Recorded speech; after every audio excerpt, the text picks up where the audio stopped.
네, 안녕하십니까. 일본 개그마토 칵테일의 백이안입니다. 자, 오늘은 민사고 수학 진단평가 문제 20번을 해설을 하도록 하겠습니다.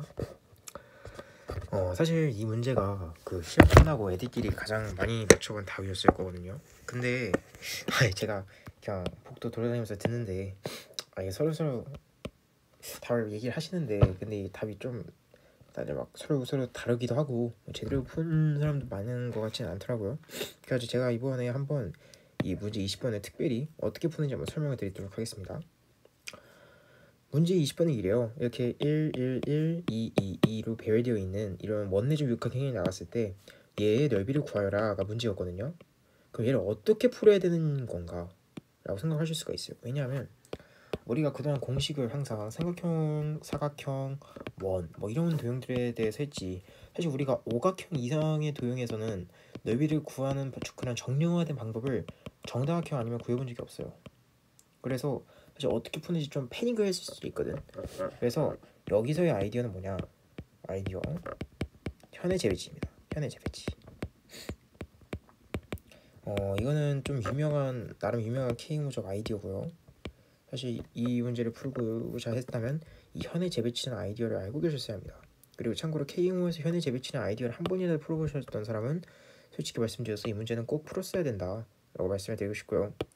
그럼 이제 질문이 나오는 거죠. 그럼 현의 재배치는 도대체 무엇이느냐. 말 그대로 현을 내 편 이상 더 간단하게 재배치하는 거다. 그래서 내가 일단 이해를 돕기 위해서, 여러분들이 이해를 돕기 위해서 좀 더 그림을 이렇게 그려보겠습니다. 이렇게 원의 중심을 잡은 다음에 반지름들을 모든 전부 이어볼게요. 오케이, 여기까지는 이해되시죠?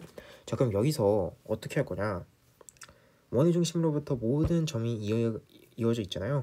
그럼 이제 우리가 위치를 바꿀게요. 그럼 일단 얘는 좀 유지를 시키도록 하겠습니다. 너는 위치를 유지시키고, 너네 둘 바꾸고, 너네 둘 바꾸면 너도 유지시켜. 이렇게 하면 됐네요. 이렇게 하면 어떻게 되냐, 2, 1, 2, 1, 2, 1이 됩니다.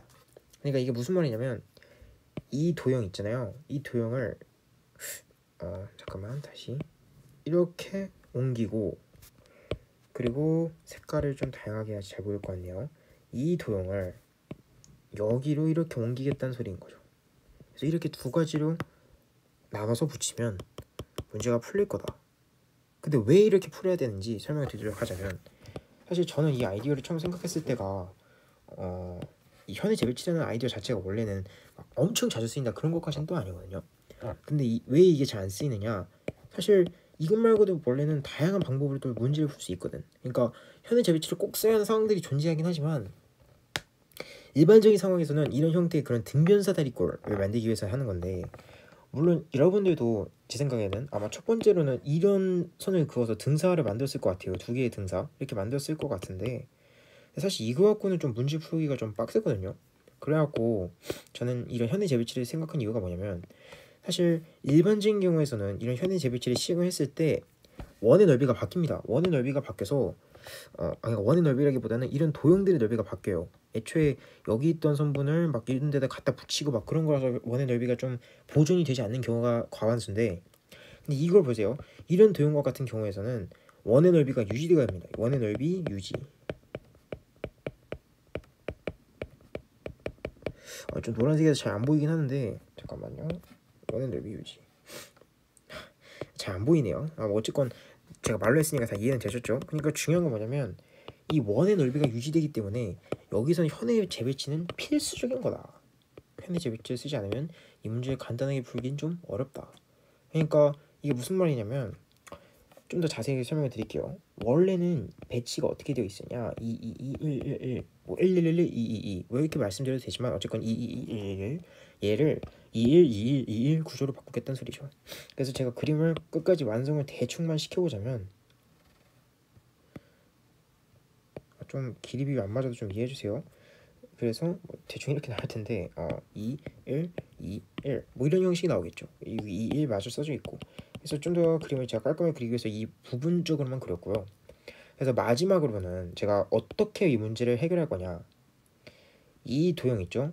이 사각형 OABC에다가 얘가 전체 육각형 넓이의 3분의 1이니까 얘를 3분의 1이 아니죠. 여기다가 3을 곱해서 답을 구하면 되겠구나. 얘가 S 육각형이겠구나. 자, 그럼 이 아이디어에 착안해서 한번 문제를 풀어보도록 하겠습니다. 그러면 사각형 OABC는 어떻게 구할 거냐?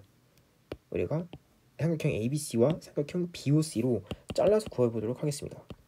그럼 얘를 어떻게 잘랐냐? 왜 잘랐냐? 보세요. 일단은 얘가 2고 1입니다. 근데 내가 여기 사이가 120도라서 써놨죠? 왜 120도일까요? 왜냐하면 21, 12, 21, 12, 21 그리고 양쪽 끝 21은 서로가 서로에 대해서 그냥 똑같은 케이스에 놓여져 있는 겁니다.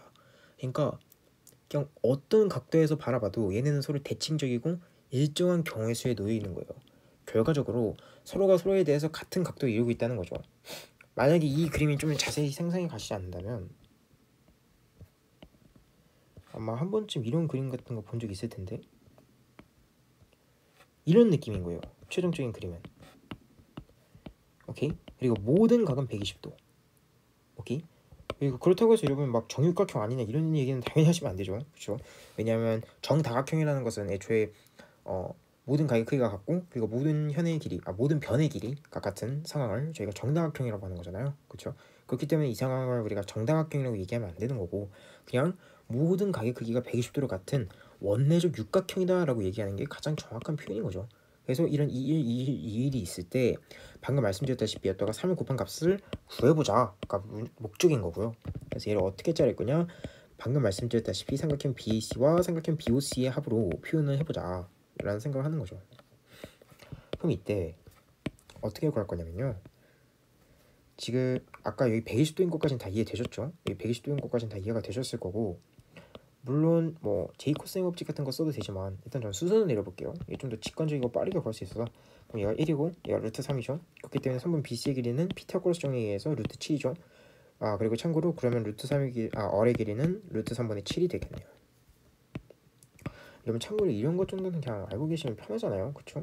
사실 이거 수학 좀 해보신 분들은 어느 정도 알고 있긴 할 텐데 얘가 x 뭐 얘가 x면 여기가 루트 3x인 거 120도일 때 뭐 이런 거는 좀 자명하죠. 네.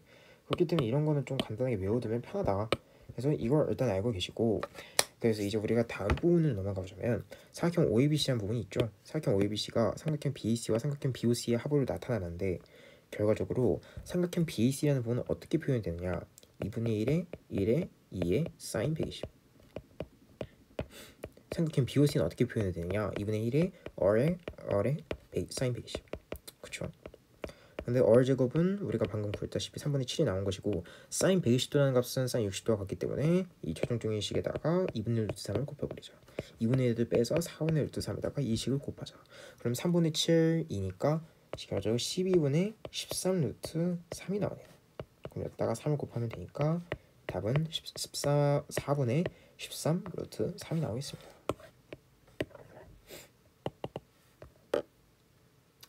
네, 뭐 이게 전 논란이 많았던 민사 수학 진단평가 20번 문제였고요.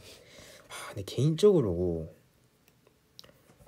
만약에 전 개인적으로 이렇게 풀어가지고 제가 아직 땀풀이는 생각을 안 해봤거든요. 근데 만약에 진짜 땀풀이가 아니고 그냥 이풀이었다 그렇다면 솔직히 말씀드려서 좀 너무 KMO 스타일인 거 아니었나 그런 생각이 듭니다. 사실 이 정도 난이도면 전 개인적으로 KMO 한 4에서 5점짜리로 내도 된다고 생각을 하거든요. 왜냐하면 이런 스타일에 익숙하지 않은 친구들이라면 사실 KMO를 대비했던 친구들이라도 사실 틀릴 수가 있어요. 한 번도 이런 유형을 접해본 적이 없다면. 그렇기 때문에 전 개인적으로 이 정도 난이도면 KMO 4에서 5점짜리를 놔도 될 것 같다고 생각을 하거든요. 근데 솔직히 KMO를 대비 안 해봤으면 솔직히 이런 현의 재배치 같은 아이디어를 어떻게 생각하는가 그 즉석에서 그쵸? 시간을 많이 주는 것도 아니고 그렇기 때문에 사실 이 문제는 좀 풀기가 어려웠을 수도 있다. 하지만 뭐 다른 방법이 있다면 잘 풀었다고 생각합니다. 대단하다고 생각을 해요. 자기 나름대로 아마 정석풀이 현의 재배치가 아니라 다른 방법을 통해서 푼 거잖아요.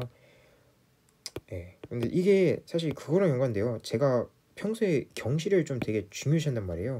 제가 맨날 KMO 거리잖아요. 이게 사실 물론 KMO는 아무짝에도 쓸모가 없다라는 말을 많이 하긴 해요. 전문가들이. 근데 그거는 사실 그분들이 좀 KMO를 좀 더 공부해 보셨다면 그러니까 이게 진짜 공부해 본 학생의 입장에서 해봤다면 사실 그런 말 할 수가 없어요. 왜냐하면 저 같은 경우에는 이제 사실 그냥 KMO를 한번 발 좀 담그고 왔다 하면 안 되는 거고, 진짜 KMO를 완전히 막 은상 이상 수상할 정도로 실력이 된다 그러면 진짜 완전히 KMO에 듬뿍 적셔진 거거든요, 이 학생이. 그렇기 때문에 만약에 그런 수준까지 가잖아요, 그러면 KMO적 아이디어가 일반 내신 수학에서도 떠오릅니다. 내신 수학에서도 떠올라. 어떻게 연기하는지 나도 잘 모르겠어. 그냥 떠올라, 아이디어가. 그래서 그걸 쓰면 모든 문제가 다 한 줄 풀이가 돼. 특히 이런 문제, 이런 거 같은 경우 사실 저는 제가 시험을 보다가 중간에 잠들었거든요. 근데 제가 이 20번 문제를 그래서 거의 풀 시간이 거의 없었는데 전 이거 바로 풀었습니다. 왜냐면 나는 이거 실시간으로 난 이 현에 재배치는 아이디어를 그냥 보자마자 떠올렸어. 이건 딱 봐도 현에 재배치 아닌가? 라는 생각 들면서 이게 바로 풀었다고 이렇게. 그렇기 때문에 사실 제가 이런 면에서도 경시를 중시하는 겁니다, 여러분. 경시는 절대적으로 여러분들한테 해를 끼치지 않아요. 해를 끼치지 않습니다. 경시와 다른 공부는 공존하기 어려울 수는 있지만, 하지만 경시는 절대적으로 해를 끼치지 않는다. 오케이? 좋습니다. 그리고 여러분 참고로 뭐 남은 제가 방금 디스하고 막 그런 건 아니고요. 그냥 경시는 좋다. 경시가 애초에 사고력 확장에 도움을 많이 준다라는 얘기를 좀 하고 싶었고요. 네, 이상 여기서 KM 독학타임의 민사수학 진단평가 문제 20번 해설을 마치도록 하겠습니다. 네, 감사합니다.